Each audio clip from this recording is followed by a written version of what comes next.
الحمد لله الذي أحيانا بعدما أماتنا وإليه النشور وأشهد أن لا إله إلا الله وحده لا شريك له وأشهد أن محمدا عبده ورسوله صلى الله عليه وعلى آله وأصحابه أجمعين أما بعد فأوصيكم ونفسي بتقوى الله اتقوا الله حق تقاته ولا تموتن إلا وأنتم مسلمون اللهم بك أصبحنا وبك أمسينا وبك نحيا وبك نموت وإليك النشور اللهم بك أصبحنا وبك أمسينا وبك نحيا وبك نموت وإليك النشور اللهم بك أصبحنا وبك أمسينا وبك نحيا وبك نموت وإليك النشور.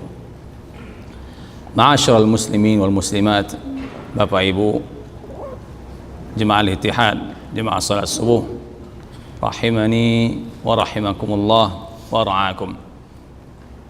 Syukur alhamdulillah, kita memuji Allah Subhanahu wa taala atas karunia-Nya yang tak terhingga, karunia-Nya yang sangat besar kepada kita seluruhnya dan kaum muslimin lainnya.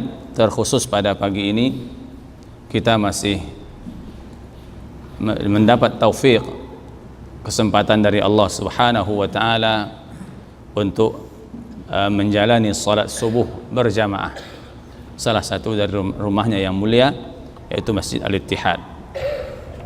Ini kaum muslimin, Bapak Ibu, nikmat yang sebenarnya di saat Allah Subhanahu wa taala memberi kita nikmat iman dan Islam, nikmat taat, nikmat bersegera untuk melakukan kebaikan, nikmat ringan kaki atau langkah, dan perjalanan kita untuk menuju rumah Allah Subhanahu wa taala. Karena yang selalu mendatangi rumah Allah itu adalah orang-orang yang insya Allah beriman. Ciri-ciri orang yang beriman adalah mereka mendatangi rumah Allah Subhanahu wa taala, selalu ke rumah Allah Subhanahu wa taala.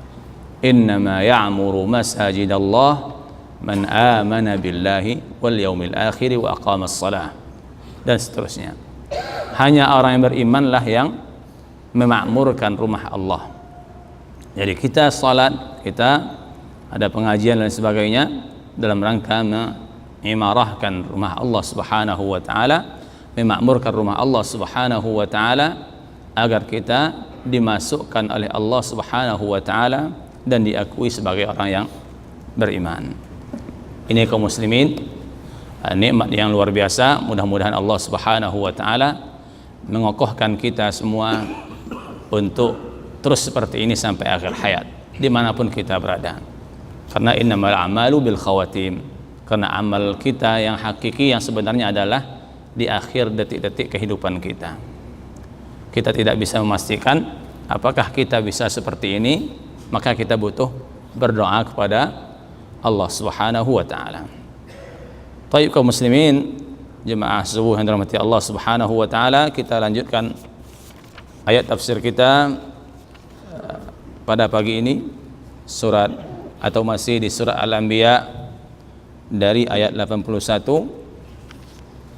sampai 88. 81 sampai 88. Ini masih terkait dengan buah kesabaran, hasil kesabaran atau ya kenikmatan setelah ya kesengsaraan.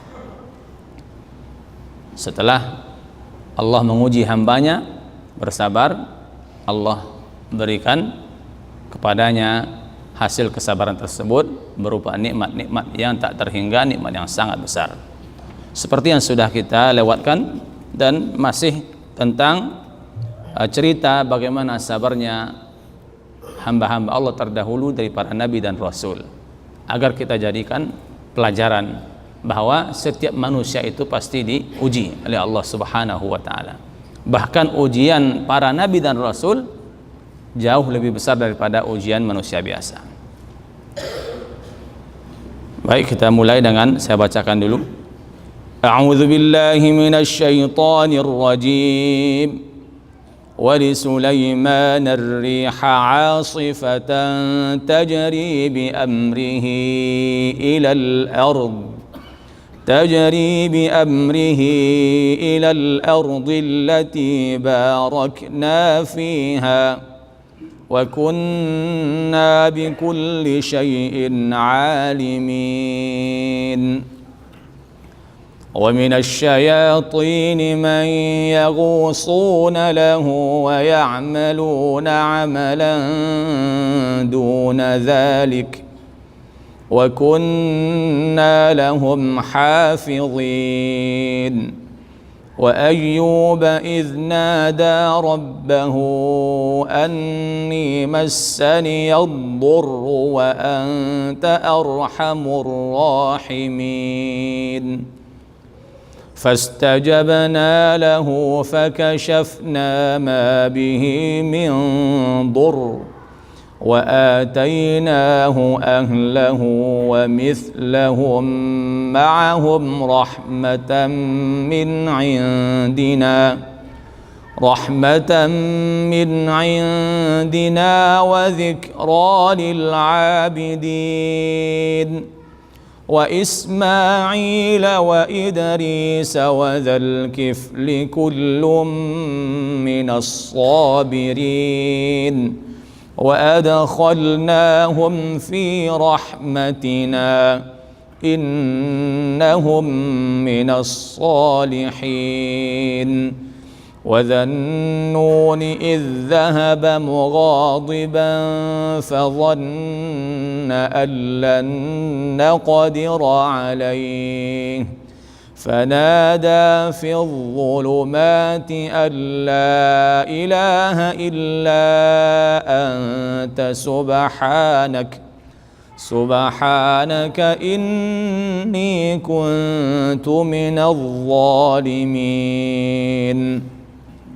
فاستجبنا له ونجيناه من الغم وكذلك ننجي المؤمنين. Demikian Bapak Ibu jemaah sekalian, 8 ayat dari 81 sampai 88. Ini agak banyak, namun pada dasarnya tertuju pada satu titik, yaitu hasil kesabaran orang-orang yang beriman, bertakwa kepada Allah Subhanahu wa taala. Bismillahirrahmanirrahim. Setelah Allah Subhanahu wa taala menyebutkan karunia yang besar, yang sangat agung kepada hamba-hambanya sebelum ini, yaitu Nabi Daud, Nabi Sulaiman, Nabi Lut, Nabi Ibrahim, Nabi Musa, Nabi Harun, Allah melanjutkan pula tentang cerita bagaimana rahmat Allah, kasih sayang Allah dan karunia Allah kepada nabinya Sulaiman, ya, nabi dan raja. Karena ayahnya raja, nabi dan raja, maka juga dia jadi raja. Bahkan lebih besar kerajaannya daripada bapaknya, yaitu Daud alaihi salam. Wali Sulaiman ar-riha, ya, wali Sulaiman ar-rih, dan bagi Sulaiman, Nabi kami Sulaiman, ar-rih, memiliki angin. Ya, Allah Subhanahu wa taala menceritakan kepada kita kaum muslimin bahwa nikmat Allah yang besar kepada Nabi Sulaiman adalah Allah tundukkan untuknya angin. Ini juga setelah melewati ujian-ujian. Nabi Sulaiman mendapatkan nikmat ini setelah diuji bertahun-tahun oleh Allah Subhanahu wa taala. Disebutkan dalam surat As-Sad, wa alqaina ala kursiyhi jasadan thumma anab. Nabi Sulaiman diuji, diambil kerajaannya, kekuasaannya beberapa tahun, kemudian Allah kembalikan, Allah jadikan dia lebih mulia, lebih kuat, karena setelah kerajaannya dikuasai oleh ini cerita yang tidak sahih ya. Yang jelas kerajaannya hilang, jelas Al-Quran menyatakan. Tapi siapa yang menguasainya? Ada yang mengatakan syaitan, ada yang mengatakan manusia biasa. Yang jelas terlepas darinya kekuasaan. Sehingga timbullah rasa kedekatan ingin dekat kepada Allah Subhanahu wa taala. Dia berdoa kepada Allah Subhanahu wa taala, Allah terima doanya dan Allah kabulkan lebih daripada yang dimintanya. Ini di antaranya kaum muslimin, yaitu kami tundukkan untuknya angin. Tidak ada seorang nabi pun dan rasul pun yang memiliki kendaraan angin. Ini angin, Pak. Bayangkan Nabi Sulaiman punya kendaraan angin. Ini menunjukkan kekuasaan Allah Subhanahu wa taala. Kalau Allah berkehendak, apa saja bisa Allah lakukan dan kepada siapa saja Allah bisa berikan. Asifatan, angin itu berjalan atau berhembus dengan kencang, ya, baik ketika mengantarkan Nabi Sulaiman ke tujuannya atau balik lagi ke tempat atau istananya. Ya, angin tadi kaum muslimin, ya, tajri bi amrihi rukha'an, ya, di ayat lain tajri bi amrihi, ya, rukha'an, di sini tajri bi amrihi ilal ardi, berjalan berhembus angin tersebut dengan izinnya. Berarti angin ini dapat diminta, ya, dia perintah oleh Nabi Sulaiman. Nah, ini subhanallah, ya, menunjukkan begitu dahsyatnya nikmat Allah Subhanahu wa taala kepada Nabi Sulaiman. Dan lebih daripada itu menunjukkan kepada kita maha kayanya Allah Subhanahu wa taala. Maka jangan takut kita kehabisan dunia ini. Nanti pakai apa kendaraan kita? Pakai apa hidup kita? Kalau kita bertakwa kepada Allah Subhanahu wa taala, Allah akan berikan sesuatu yang tidak kita sangka-sangka. Itu sudah jaminan Allah Subhanahu wa taala dan lihatkan kepada kita bukti-buktinya. Karena kerusakan, nikmat, rahmat hilang itu sebab tangan manusia. Apabila itu kembali seperti adanya atau kembali taat, kembali tidak dirusak atau dijaga, maka dia akan kembali berkah dan kembali seperti janji Allah Subhanahu wa taala. Jadi berhembus dengan izin atau dengan perintah Sulaiman alaihi salam, Nabi Allah Subhanahu wa taala, ilal ardi allati barakna fiha, ya, berhembus kepada atau menuju bumi yang kami berkahi.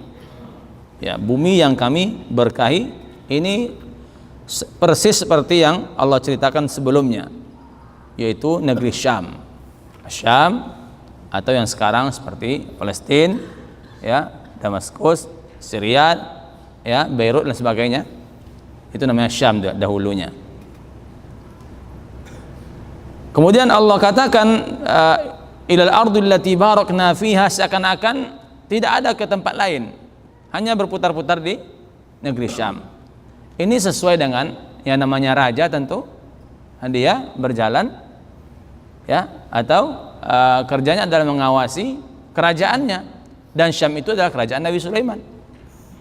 Maka Allah ceritakan di sini hanya ke negeri Syam. Padahal tidak, kemana saja angin ini berhembus atau menjadi kendaraan Nabi Sulaiman, kemana saja dia inginkan. Kenapa Allah katakan bi amrihi? Allah mengatakan bahwa angin ini berjalan atau mengalir, berhembus dengan izinnya, dengan perintahnya. Berarti tidak hanya negeri Syam, tapi itulah kekuasaannya, dan inilah tempat yang paling afdal yang dipergunakan oleh Nabi Sulaiman, ya, kendaraannya angin untuk menuju apa yang diinginkannya. Maka Syekh Sa'di rahimahullah mengatakan, wa hiya ardu Syam haitsu kana maqarruhu atau maqarrahu, yang Syam itu memang tempat tinggalnya, kerajaannya. Maka Allah sebutkan, ya, bahwa angin ini berhembus bersamanya atau membawanya ke mana saja dia ingin di kekuasaannya, bukan hanya terbatas, ya, kepada Syam saja. fayadhhabu ala ar-rih syarqan wa gharban. Maka dia dengan angin tadi dapat ya ke arah timur, ke arah barat ya.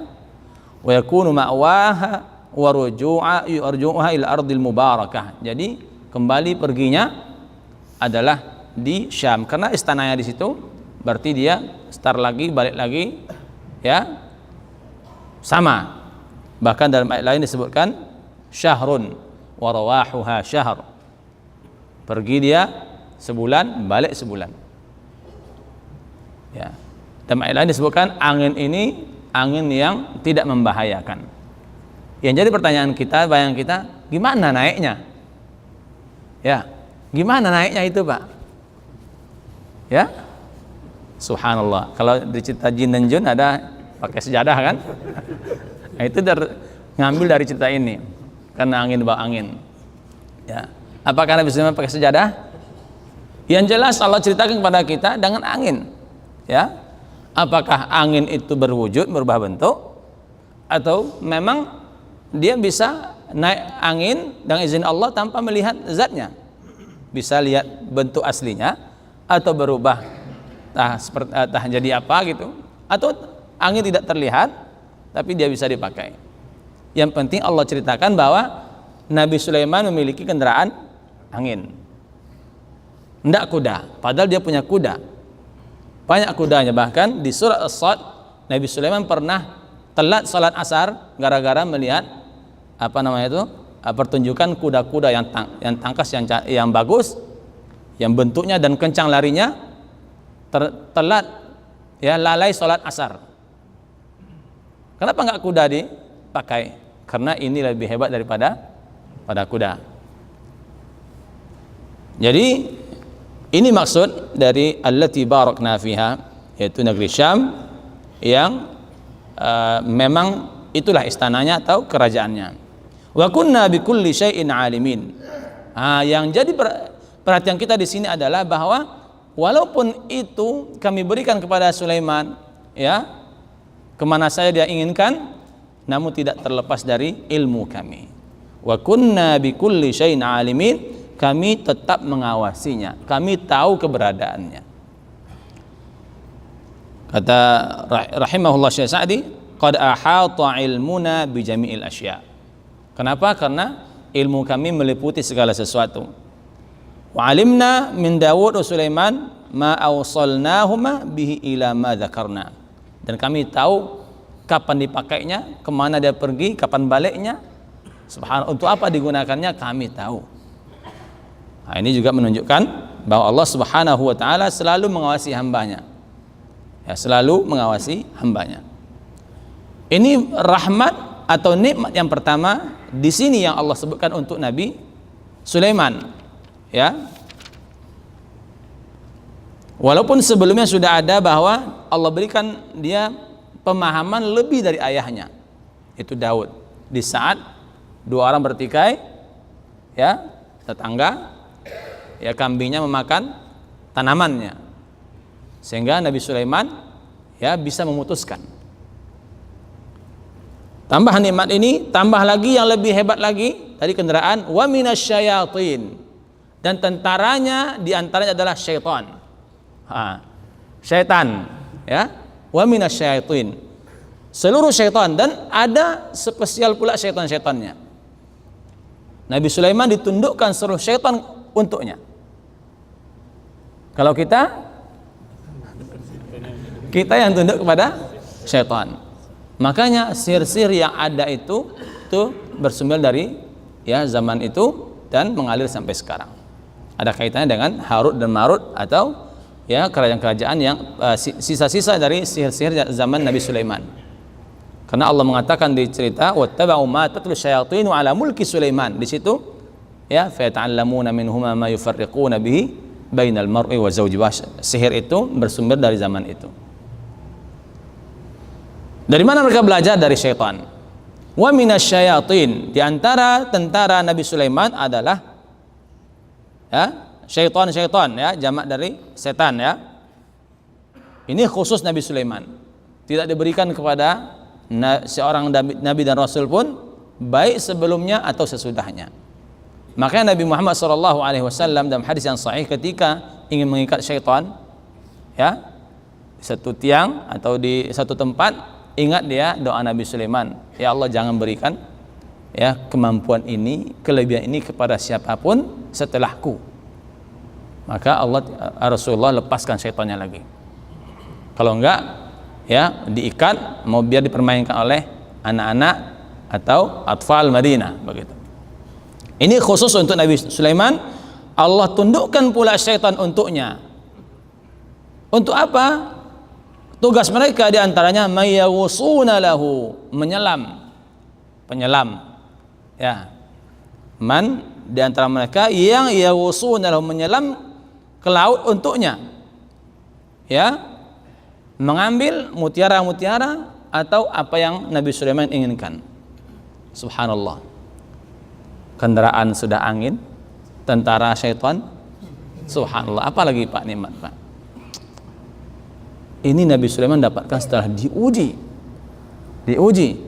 hilang kekuasaannya, kemudian dia tingkatkan ketaatannya kepada Allah Subhanahu wa Ta'ala. Akhirnya Allah berikan lebih daripada yang dimintanya atau daripada yang hilang sebelumnya. Ini menunjukkan Bapak Ibu, musibah apabila kita ya sabar, yakinlah bahwa dia akan mendatangkan hasil yang lebih besar daripada yang hilang atau daripada yang kita bayangkan. Seperti Allah ceritakan tentang cerita Nabi Sulaiman dan nabi-nabi lainnya. Wa ya'maluna 'amalan duna dzalik. Ada pula yang mengerjakan pekerjaan selain itu, selain menyelam. Ada dia lain wasyayatina kullabanna. Ada pula setan-setan kerjanya membangun. Ada lagi setan kerjanya memasak. Soal kokinya setan Pak. Subhanallah. Subhanallah, ini cerita luar biasa sekali. Ya, bahkan semakin dahsyatnya wa qudurir rasiyat. Karena Nabi Sulaiman itu rakyatnya semuanya makan atas tanggungan ya, dana atau yaitu dimasakkan semuanya. Karena semakin besarnya periuknya tidak bisa digeser lagi. Pertanyaannya kemana periuk itu? Subhanallah. Ini cerita yang dapat membuat kita insya Allah takut tunduk pada Allah Subhanahu wa Ta'ala. Jadi di samping ada yang selain ada yang menyelam, wa ya'maluna lahu 'amalan duna dzalik, ada pula yang mengerjakan pekerjaan selain itu, selain menyelam. Itu disebutkan ayat lain, banna, ada pula yang membangun, tukang-tukang setan. Kalau sekarang tukang-tukang setan ada, ya. Tukang-tukang apa akhlaknya? Ya, kedua setan langsung tukangnya. Ada juga di Jawa kan? Pembangun candi katanya setan tukangnya setan juga. Wa kunna lahum hafizin. Kami yang menjaga setan itu. Subhanallah, kalau Allah tidak tundukkan kepada Nabi Sulaiman, gimana dia menjaganya? Apa maksud Allah jaga dia dari setan ini? Allah jaga setan ini dari dari pengkhianatan. Yaitu Allah jadikan syaitan ini tunduk untuknya, takut untuknya. Sampai-sampai setahun setelah meninggalnya masih takut syaitannya. Nabi Sulaiman diceritakan di surat Saba mengawasi syaitan-syaitan yang sedang bekerja itu, ya, sedang duduk, meninggal tidak ada tahu syaitan. Tidak syaitan tahu bahwa meninggal kecuali setelah rayap atau keananai lah gitu ya, makan tongkatnya Nabi Sulaiman pun ya diketahui meninggal, itu 1 tahun lamanya. Ini menunjukkan syaitan itu tidak tahu yang gaib. Terkadang dapat sama dia mencuri-curi berita gaib di langit. Jadi wa kunna lahum hafizin, kami menjaga syaitan tersebut. Wa kunna lahum, kami mengawasinya. Apa maksudnya? La yaqdiruna al-imtina' minhu isyanihi. Tidak akan mampu syaitan keluar jalur. Tidak akan mampu syaitan keluar jalur mencoba untuk mendurhakainya, melawan perintahnya. Bal hafizahumullahu lahu, Allah jaga syaitan itu untuknya. Apalagi untuk membahayakannya. Bisa bayangkan berapa banyak syaitannya itu Pak. Berapa syaitannya, seperti apa kekuatan syaitannya. Jin-jin yang Dengan kuat-kuat seperti Ifrit itu tunduk untuknya. Bi quwwatihi wa izzatihi wa sultanihi, ya, dengan kekuatannya dan kerajaannya, dengan ya keperkasaannya atau dengan penguasaannya. Kami jaga untuknya. Ini nikmat lagi untuk Nabi Sulaiman. Setelah syaitan menjadi tentaranya, menjadi tenaga ahli bangunan, ditundukkan untuknya, dijaga untuknya, sampai-sampai syaitan meninggal Nabi Sulaiman 1 tahun. Semakin taatnya mereka tidak berani ya melawan perintahnya walaupun sudah meninggal. Subhanallah. Kemudian Allah lanjutkan cerita kesabaran dan buah kesabaran ya nabi yang lain. Wa Ayyub, lihat pula oleh kalian nabi kami Ayyub. Wa Ayyuba idz nada rabbahu, diuji ya, idz nada rabbahu, ya, diuji oleh Allah Subhanahu wa taala, akhirnya dia berdoa kepada Allah. Berarti sama. Ini menunjukkan Bapak Ibu ya keutamaan atau hikmah ujian, atau apa yang hendaknya dilakukan oleh seorang di saat diuji oleh Allah Subhanahu wa taala, yaitu semakin dekat dengan Allah. Karena banyak di antara orang diuji tambah jauh, padahal Allah mengujinya untuk dia dekat, tapi justru ujian dijadikan untuk menjauh dari Allah Subhanahu wa taala. Bahkan ada yang menyalahkan Allah, kenapa saya diuji terus, kenapa saya diuji terus, padahal di antara ciri-ciri Allah cinta kepada hambanya diuji. Allah menguji hambanya, karena Allah mengatakan walanabluwannakum, pasti kami menguji kalian. Ternyata tidak kena ujian, perlu dipertanyakan. Apabila ujian ini diiringi dengan sabar dan mendekatkan diri kepada Allah, 2 syaratnya Pak, sabar, dekatkan kepada Allah. Karena ada orang yang sabar ujian, tidak banyak ngeluh, tapi taatnya nggak tambah, zikirnya tidak bertambah. Padahal dengan sakit itu kita bisa banyak berzikir. Coba Bapak yang kerja umpamanya tidak sakit, mungkin zikirnya kurang. Pergi ke kantor jam 7 ya, balik jam 5, paling zikir dikit. Kena sakit nggak pergi ke kantor, akhirnya ingat Allah. Kena sehat kurang ingat Allah. Ini contohnya. Jadi kadang-kadang sakit itu membuat kita lebih dekat kepada Allah Subhanahu wa taala. Allah ingin kita lebih dekat kepadanya, tapi tidak semua orang yang dapat mengambil hikmah dari sakit. Ini para nabi dan rasul adalah orang yang paling pandai menggunakan sakit untuk dekat kepada Allah Subhanahu wa taala. Maka kita diperintahkan untuk mempelajari atau mengikuti cara-cara mereka dalam mendekatkan diri kepada Allah Subhanahu wa taala di saat sakit. Karena seseorang apabila dia sakit, itu hatinya dekat kepada Allah Subhanahu wa taala, maka doanya mudah diistijabah oleh Allah Subhanahu wa taala. Apa ujian Nabi Ayyub? Ya, anni massani ad-durru wa anta arhamur rahimin. Ya Allah, sesungguhnya aku benar-benar ditimpa kesulitan, ditimpa penyakit. Wa anta arhamur rahimin, sedangkan engkau Maha Rahman, Maha Rahim, bahkan yang paling rahim dari sebanyak-banyaknya yang rahim, yang penyayang. Idznada rabbahu, itulah doanya ketika dia mengeluhkan keadaannya kepada Allah Subhanahu wa taala. Sebelum kita lanjutkan Bapak Ibu, tidak masalah seorang hamba mengeluhkan kondisinya kepada Allah. Ya, ada orang sabar, ya kadang tidak mau dia karena memiliki pemahaman, masa kita keluhkan kepada Allah. Yang tidak boleh mengeluh kepada manusia. Kepada Allah silakan. Bahkan Allah senang pada hambanya kalau doa mengulang-ulang, mengeluh dan diulang-ulang.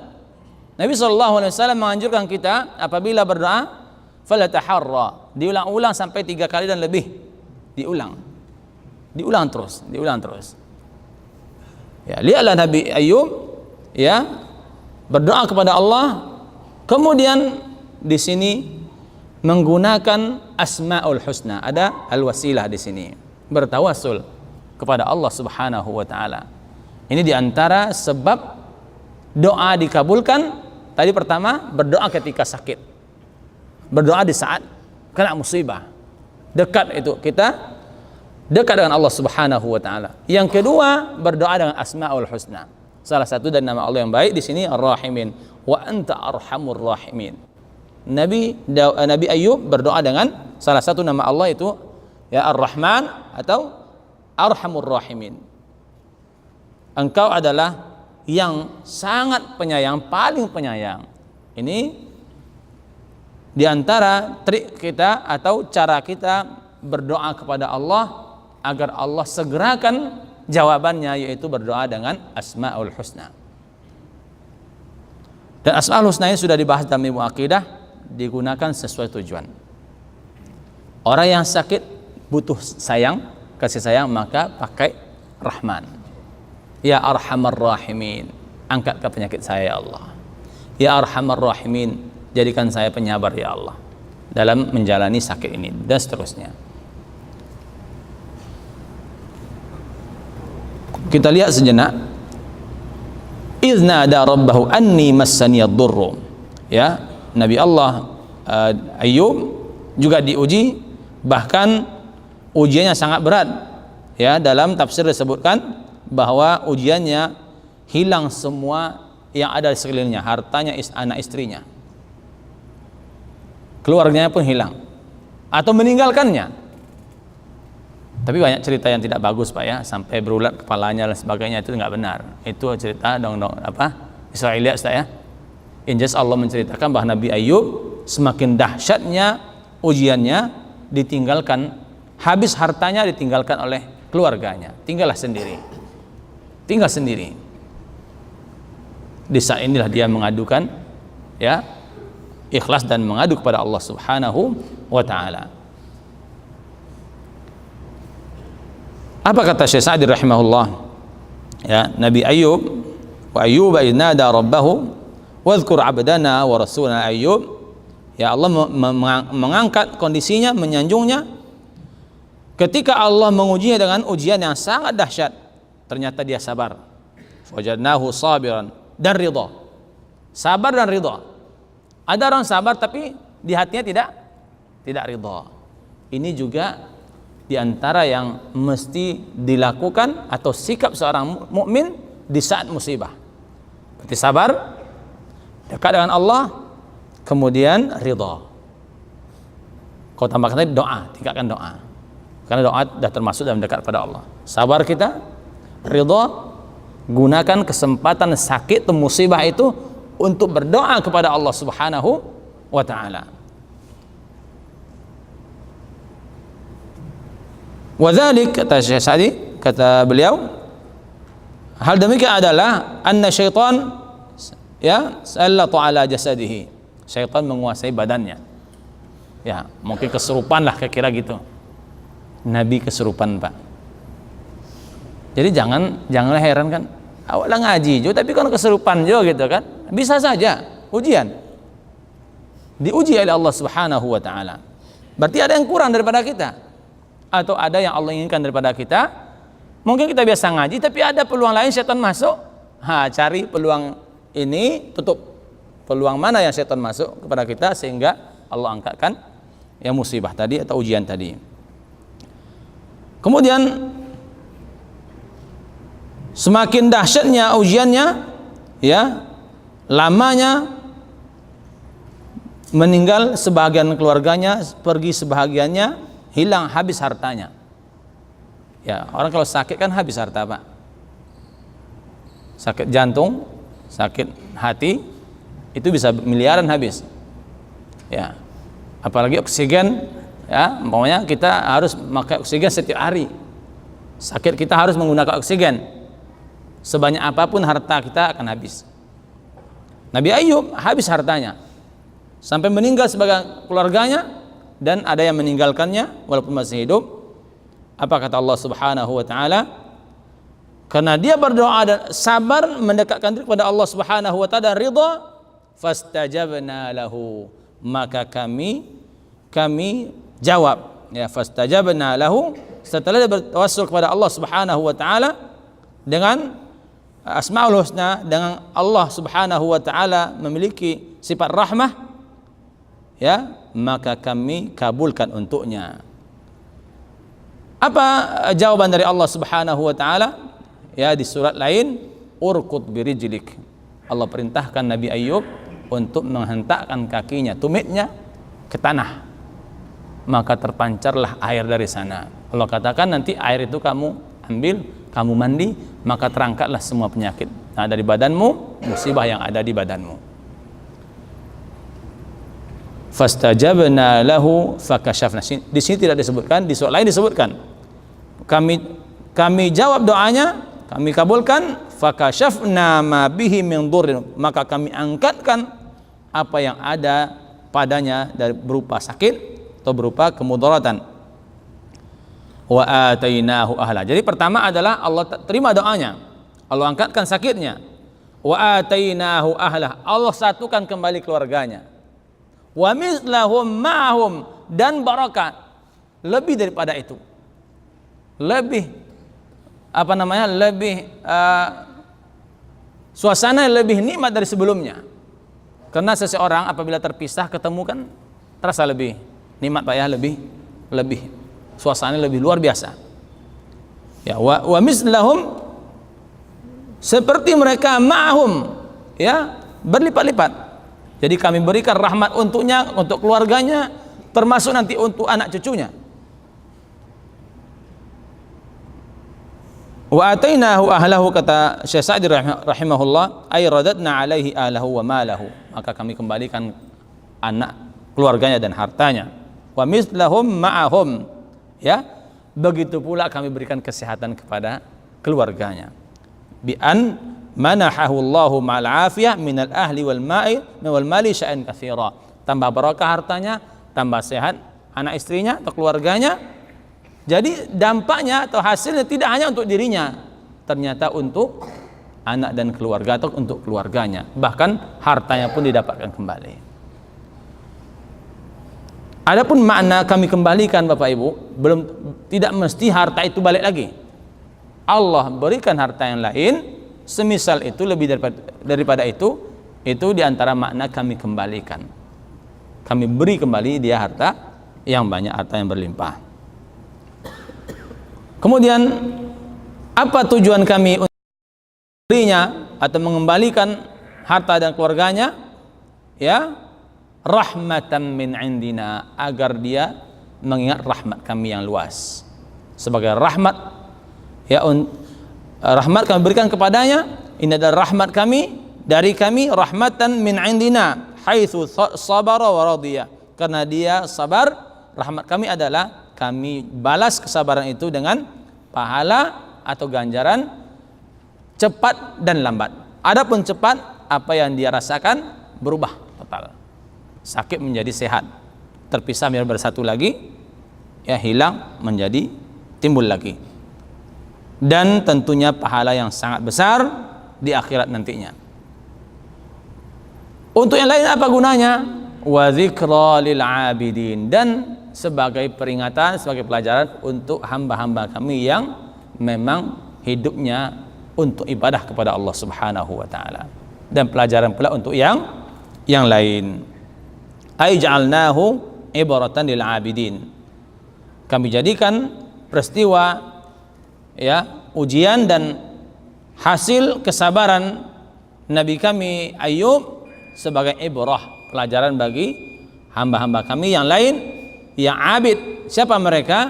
Mereka adalah orang-orang yang yantafi'una bil ibar, orang yang dapat mengambil pelajaran dari ujian, dari, ya, peristiwa-peristiwa yang dilihatnya atau didengarnya. Fa idza ra'aw ma asabahu minal bala thumma ma athabahu Allah ba'da zawalih wa nadharu as-sabab wajaduhu sabra wa lihadza athna Allahu alaihi fi qawlihi inna wajadnahu sabira. Begitu kata Syekh Sa'di. Apabila dia melihat, hamba-hamba ini melihat kesabarannya, ya, dan hasil, ya, buah dari kesabaran yang Allah berikan kepada Nabi Ayub, maka orang-orang yang melihat ini pun mengambil ibrah. Nabi Ayub seperti itu. Jadi ibrah bagi yang sakit, mungkin yang timpa sakit. Nabi Sulaiman mungkin kasus orang yang kaya raya, punya kekuasaan, hilang kekuasaannya. Ada Nabi Sulaiman contohnya.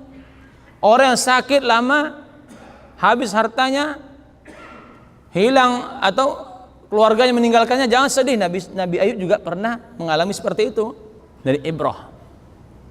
Jadi cerita-cerita seperti ini Bapak Ibu adalah murni ibrah, ibran lil abidin wa dzikra lil abidin, yaitu ibrah bagi mereka yang memang menjadi hamba Allah Subhanahu wa taala.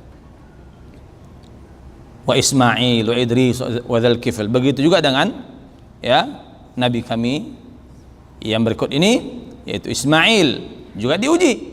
Ya enggak Pak? Diuji mau disembelih. Ini ujian.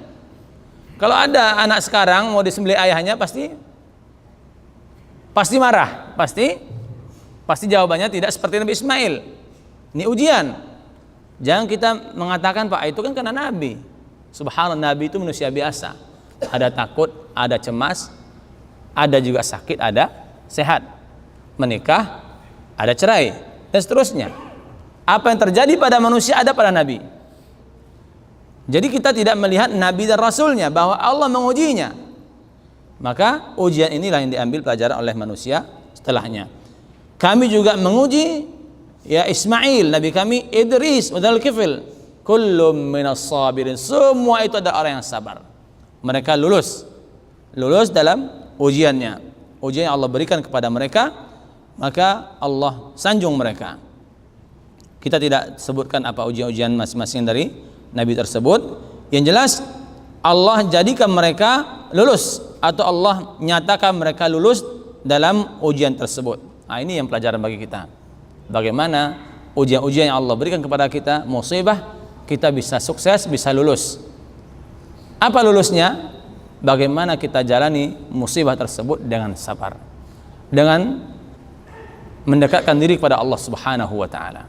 Makanya seorang hamba di saat kena musibah, apa dulu yang harus dilakukan? Ingat kepada Allah, at-tasabbur. At-tasabbur itu adalah istirja', mengucapkan inna lillahi wa inna ilaihi raji'un, sesungguhnya kami ini milik Allah. Itu enggak otomatis aja Pak. Alladzina idza asabathum musibatun qalu inna lillahi wa inna ilaihi raji'un. Mendengar kita berita yang tidak baik, inna lillah. Mendapat berita enggak baik atau hal yang tidak baik, inna lillah.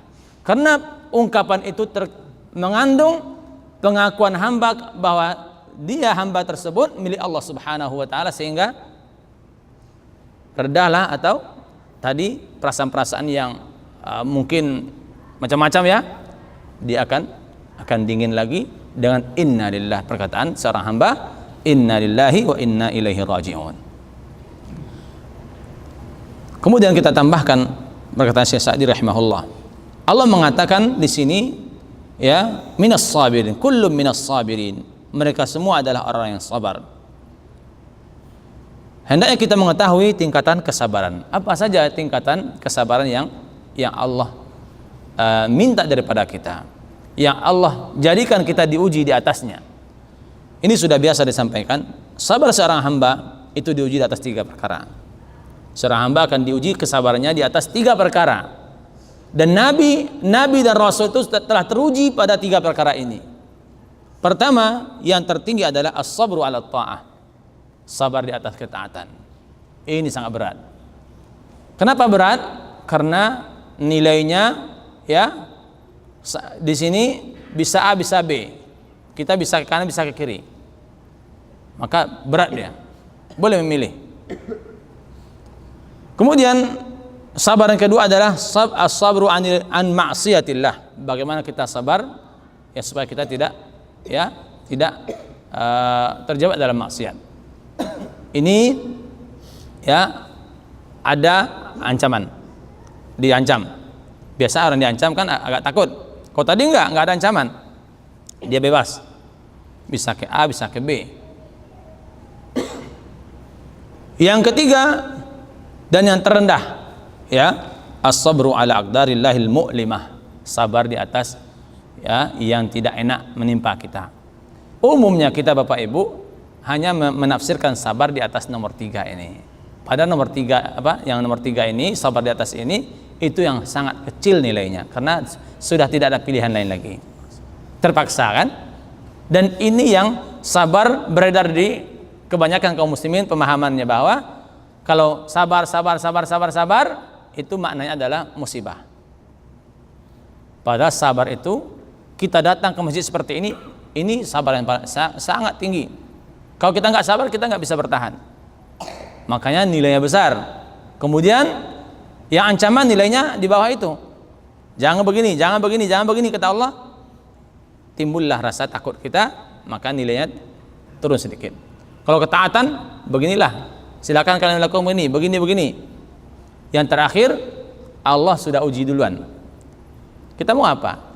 Sawa'un alaina ajazi'na am sabarna. Enggak ada gunanya. Artinya tidak akan merubah sesuatu. Mau kita sabar, mau tidak, kondisi sudah terjadi. Contoh, mudah-mudahan tidak terjadi, Pak. Ya. Kita parkir mobil subuh di parkiran. Pas pulang kajian tafsir atau kajian lain, la haula wala quwata illa billah, kendaraan kita hilang. Sabar Bapak atau tidak, kendaraannya tidak balik lagi. Artinya nggak ada pilihan kan? Maka nilainya rendah. Nilainya sangat rendah. Karena sabar ini sabar mu'limah yang mestinya sudah jangan protes, sudah barang sudah terjadi. Maka di antara hikmah, di antara ilmu atau hal-hal yang dapat membuat seseorang untuk hal yang terjadi, jangan protes. Jangan cari begini. Nah, ini yang kata Rasulullah, inna law yuftahu amal syaitan. Jangan dikatakan kalau enggak. Nah, karena sudah terjadi. Yang kalau itu bisa yang belum terjadi. Ya, kalau saya begini nanti, mungkin begini. Nah, pikir dulu. Itu yang kalau sebelum kita melakukan sesuatu itu kalau. Yang sudah nggak bisa kalau lagi. Karena kalau atau tidak kalau barang sudah terjadi. Ini menunjukkan seorang hamba akan sabar dia untuk yang tiga ini apabila ditutup pintu kalau ini. Karena mestinya sabar yang sangat ringan. Yang ini sabar yang sangat rendah. Seorang hamba hendaknya ringan sabarnya, tidak sulit untuk sabar yang ini. Kenapa? Karena sudah terjadi. Ini Bapak Ibu, apabila kita ditimpa salah satu dari yang nomor tiga ini, maka jalan keluarnya adalah menutup semua yang membuat kita menyalahkan kondisi sebelumnya. Tutup langsung dengan innalillah, jangan cari yang lain lagi. Ada orang kadang doa, ya Allah kembalikanlah itu lagi ya Allah. Nah, jangan lagi, udah. Ya Allah, Engkau telah menakdirkan, ya itu yang terbaik untuk saya. Ya Allah, mudah-mudahan ini membawa hikmah untuk saya. Sudah selesai. Kita enggak ini, ya kita enggak lupa Allah Subhanahu wa taala dan hati kita tenang. Tapi kalau kita buka lagi yang lain, ya tadi mungkin kunci enggak saya kunci setang tadi mungkin ya. Aduh, kenapa enggak dikunci tadi? Oh iya, saya buru-buru dari rumah. Mutar lagi. Pantas saja tadi di rumah dan enggak enak perasaan nih. Itu dia. Jangan diungkit-ungkit lagi, Pak. Bagus subhanallah, astagfirullah, udah selesai. Karena kalau kita berzikir, yang itu kan hilang insyaallah. Jadi kullu minas sabirin wa adkhalnahum fi rahmatina. Akhirnya Allah masukkan semua mereka itu dalam rahmat Allah. Ini masuk maknawi, ya. Masuk yang tidak hakiki ya, maknawi. Yaitu masukkan ke kelompok. Kami masukkan mereka semua ke dalam rahmat kami karena mereka adalah innahum minas salihin. Allah kumpulkan antara sabar dan saleh. Allah kumpulkan antara sabar dan saleh. Itulah mereka para nabi dan rasul. Mereka mengumpulkan dua sifat yang mulia, yaitu sabar dan saleh, yaitu salah. Adapun sabar Bapak Ibu, ya, Allah sifati mereka dengan sabar karena memang para nabi memang orang yang paling penyabar. Adapun Allah sifati mereka dengan salah, dengan as-salih, memang mereka ada orang yang nonjol, yang paling nonjol kesalehannya, dan mereka lah biangnya orang yang sabar, dan mereka pula lah biangnya orang yang saleh. Maka barang siapa yang mau sabar, tiru sabar para nabi dan rasul. Barang siapa yang mau saleh, tirulah kesalehan para nabi dan rasul, karena mereka setelah membuktikan itu dan Allah sudah memberikan pengakuan untuk mereka tentang kesabaran dan kesalehan. Kemudian ya, kita tidak lanjutkan ayat 87. Kata Syekh Sa'di rahimahullah, apa maksud dari saleh di sini? Ya, saleh di sini tentunya soleh dengan itlaknya, soleh lisannya, ya, soleh anggota tubuhnya, soleh hatinya, luar dalam soleh mereka para nabi dan rasul. Adapun soleh hatinya, hatinya selalu ingat kepada Allah Subhanahu wa taala. Hatinya tidak pernah ragu dengan ketentuan Allah Subhanahu wa taala, tidak pernah ragu dengan agama Allah Subhanahu wa taala. Adapun soleh lisannya, lisannya selalu berzikir, menyebut yang baik-baik saja, ya, selalu zikrullah Subhanahu wa taala. Adapun soleh jawarinya, anggota tubuhnya, bahwa kesibukannya selalu diarahkan untuk yang Allah senangi, untuk yang Allah cintai, dan menahan dari hal yang Allah murkai dan Allah tidak senangi. Maka dengan sabar dan saleh ialah Allah Subhanahu wa taala akan memasukkan seseorang kepada rahmatnya. Jadi kunci rahmat Allah bisa kita dapatkan, kita kumpulkan dua sifat, yaitu sabar dan saleh. Saleh kurang sabar, ya, maka belum terkumpul kita dalam rahmat Allah. Sabar tapi tidak saleh, ya, tidak terkumpul dengan rahmat Allah. Mudah-mudahan Pak Saleh sabar insyaallah ya. Insyaallah. Ya, baik. Demikian Bapak Ibu, ya, mudah-mudahan kita bisa mengambil faedah dari cerita para nabi dan rasul, bagaimana mereka diuji. Ya, diuji, maka jangan kita pernah mengatakan saya sudah saleh kok masih diuji gitu kan. Siapa yang lebih saleh daripada nabi dan rasul? Mereka masih diuji, bahkan ujian mereka jauh lebih berat daripada kita. Maka pasti dengan atau insya Allah dengan mempelajari, melihat sirah mereka, sejarah mereka, cerita tentang mereka, kita ambil hikmah pelajaran tersebut, kita ikuti, insya Allah kita akan kena imbas dari buah kesabaran yang mereka lakukan, yang mereka contohkan kepada kita semua. Karena Allah telah berjanji dalam Al-Quran, inna lanansuru rusulana, kami pasti menolong hamba kami. Siapa mereka? Rasul. Walladzina amanu, dan orang yang beriman. Kalau Rasul pasti beriman. Orang beriman adalah orang yang ikut Nabi dan Rasulnya sesuai dengan tata cara hidup mereka. Allah berjanji pasti menolong mereka. Fid dunya, di dunia, wa yauma yaqumul asyhad, apalagi di akhirat. Mudah-mudahan Allah Subhanahu wa taala menjadikan kita semua Bapak Ibu orang yang sabar, sehingga dengan kesabaran tersebut kita ditolong Allah di dunia sebelum akhirat. Karena kita butuh pertolongan Allah dulu di dunia, apalagi di akhirat. Wassallallahu wasallam wa baraka wa an'am ala nabiyyina Muhammad wa subhanakallahumma wa bihamdik wa asyhadu an la ilaha illa anta astaghfiruka wa atubu ilaik. Wassalamu alaikum warahmatullahi wabarakatuh.